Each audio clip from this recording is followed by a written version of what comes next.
की बार 400 पार, फिर एक बार मोदी सरकार, नमो हैट्रिक। मोदी जी ने तो साल भर पहले घोषित कर दिया कि अगला सरकार उन्हीं का आ रहा है। संसद में अपने कामों पर इतना कॉन्फिडेंस जैसे सच में मोर हो। लेकिन जब ऐसे दृश्य सामने आते हैं तो लगता है 56 इंच का छाती वाला असल में कौवा था जो मोर का पंख लगाए इठला रहा है।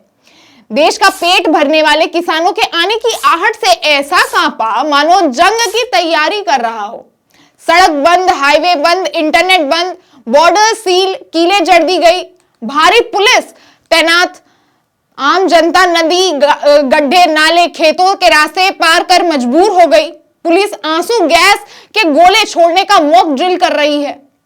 पिछली बार इस अहंकार ने 700 से ज्यादा किसानों की जान ले ली। साहब, अब की बार कितने का टारगेट रखे हैं?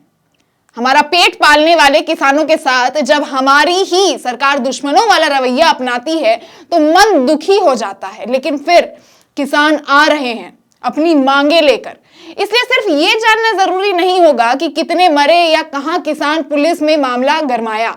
ये भी समझना जरूरी है कि आखिर इन अन्नदाताओं की मांगे क्या है जो हर दाने पर ढिंढोरा पीटने वाली मोदी सरकार मान नहीं पा रही है। किसानों की मौत मंजूर, लेकिन उनकी मांगे नहीं। ऐसा भी क्या मांग रहे हैं? उनकी पूरी 12 मांगे हैं। वो क्या है, चलिए जानते हैं। नमस्कार, स्वागत है आपका देश नीति में। मैं आपके साथ गेटी भाव्या।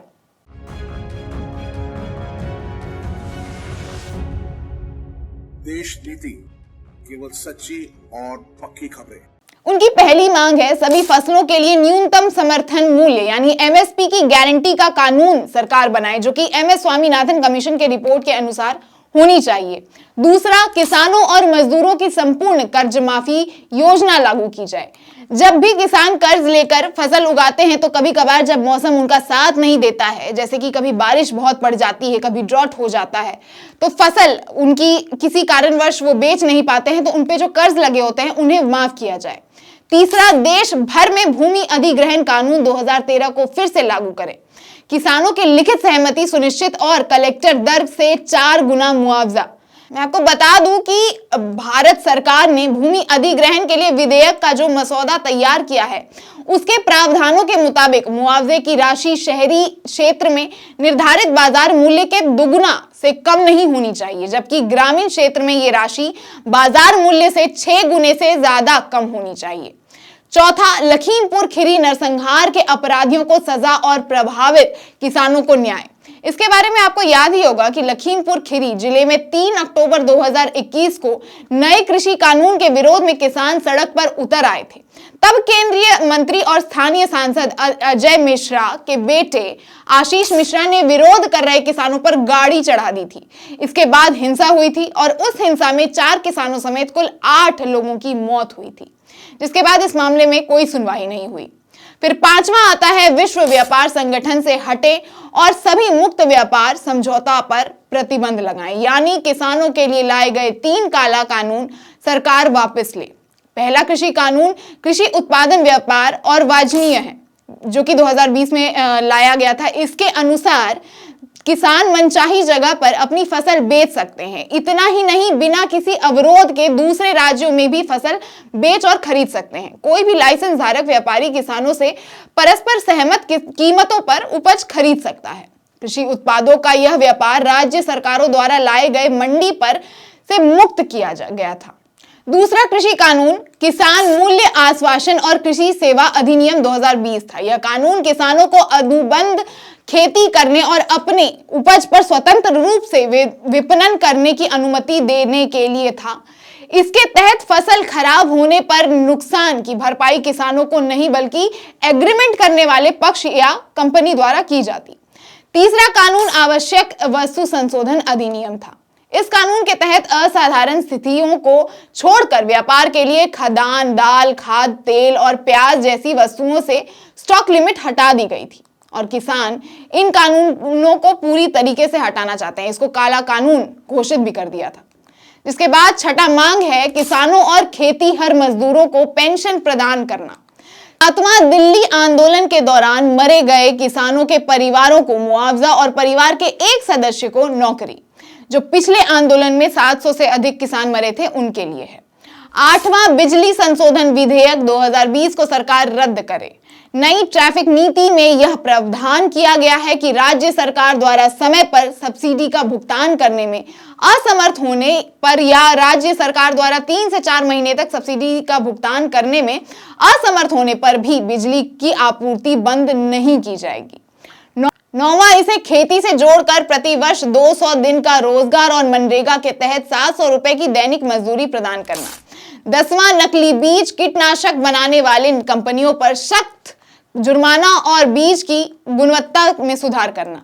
11वां, मिर्च, हल्दी और अन्य मसालों के लिए एक राष्ट्रीय आयोग का गठन। और 12वां, कंपनियों को आदिवासियों की जमीन लूटने से रोककर जल, जंगल और जमीन पर मूलवासियों का अधिकार सुनिश्चित करना। ये कुछ मांगे अभी तक के मुताबिक सरकार से किसान इस आंदोलन में उठाएंगे, जिसके विरोध में या कह लो कि मांग को 24 चुनाव के बीच अनसुना करने के लिए सरकार ने भी फिर एड़ी चोटी एक कर दी है। दिल्ली बॉर्डर्स को कील पत्थर से ऐसे सील किया जितना सख्त पाकिस्तान बॉर्डर भी ना हो, मानो मोदी सरकार को पाकिस्तान के आतंकियों से ज्यादा खौफ किसानों से हो, जिसपे विपक्ष के कुछ नेताओं ने ट्वीट भी किया है। जैसा प्रियंका गांधी लिखती है, किसानों के रास्ते में कील कांटे बिछाना अमृत काल है या अन्याय काल। इसी असंवेदनशील एवं किसान विरोधी रवैये ने 750 किसानों की जान ली थी। किसानों के खिलाफ काम करना, फिर उनको आवाज भी ना उठाने देना, कैसी सरकार का लक्षण है? किसानों से किया वादा पूरा नहीं किया, ना एमएसपी का कानून बनाया, ना किसानों की आय दुगनी हुई। फिर किसान देश की सरकार के पास नहीं आएंगे तो कहां जाएंगे? प्रधानमंत्री जी, देश के किसानों के साथ ऐसा व्यवहार क्यों? आपने किसान से जो वादा किया था उसे पूरा क्यों नहीं करते?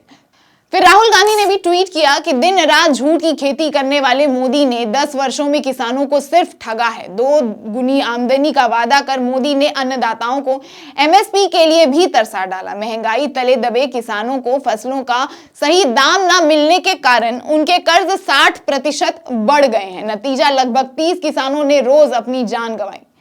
धोखा जिसकी यूएसपी हो वो एमएसपी के नाम पर किसानों के साथ सिर्फ राजनीति ही कर सकता है, न्याय नहीं। किसानों की राह में कीले बिछाने वाले भरोसे के लायक नहीं है। इनको दिल्ली से उखाड़ फेंको, किसान को न्याय और मुनाफा कांग्रेस देगी।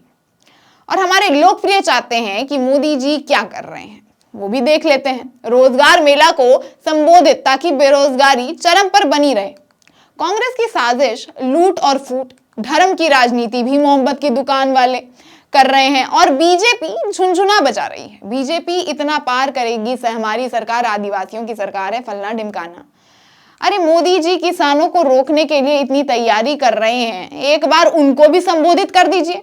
करना ऐसे भी किसी के लिए नहीं है, कहने में क्या जाता है? क्या पता आपके आश्वासन से लौट जाए किसान, कम से कम उनकी जान तो बचे, किसी किसान के जान लेने का दाग आपकी सरकार पर तो ना लगे।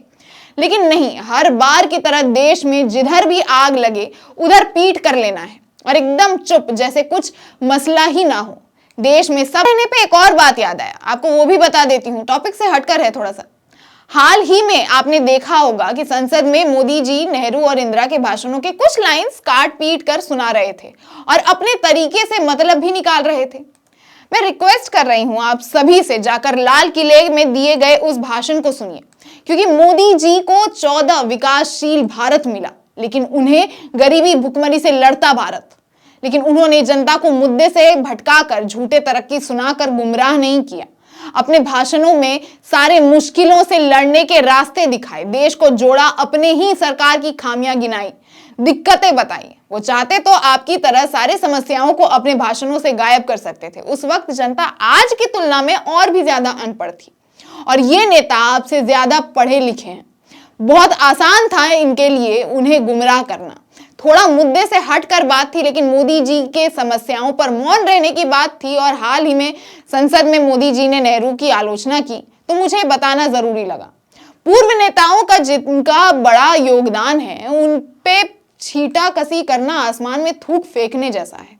लेकिन किसानों की मांग को लेकर आपका क्या राय है? क्या ये राजनीतिक आंदोलन है या किसानों की मांग जायज है? आपको क्या लगता है? आप हमें कमेंट बॉक्स में जरूर बताएं और देखते रहें देश नीति। जय जवान जय किसान। धन्यवाद।